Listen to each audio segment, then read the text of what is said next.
رجل سيء مع احترامي، أنت رجل ضعيف الغيرة مع احترامي، وبدون أن أقول مع احترامي، أنت رجل ضعيف الغيرة، أنت رجل تعيش تحت تخدير المسلسلات والأفلام، أكيد أكيد. أما رجل أصلي ورب محمد لن يسمح لها أن تفعل ذلك، والله لن يسمح لها.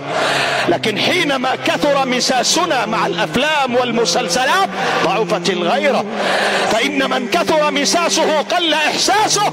يرى ابنته تخرج لابسة أجمل لبس وتطيبت ولا تتحرك عنده أي مشاعر غيره. إلى أين يا ابنتي؟ إلى أين يا ابنتي؟ إلى أين؟ إلى أين بهذا اللباس؟ هذا فتنة داخل البيت، فكيف حين تخرج؟ ونحن نرى التربية اليوم في الشباب والتربية اليوم في المجتمع.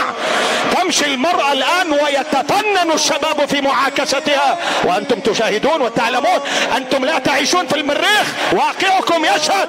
فكيف تسمح لابنتك بهذا؟ لهذا المجتمع يتألم. هذا أب يشتكي حصل ما لم يكن بالحسبان، وهذه أم تشتكي حصل ما لم يكن بالحسبان، وهذا أب شرد حصل ما لم يكن بالحسبان، لأنه لم يهتم، لم يعش كأب فيه من الصيانة والحراسة على أسرته، فاغتيلت العفة والحشمة والحياة داخل أسرته، فلم يدري إلا وقد هربت أو زني بها أو ارتكب فيها الحرام.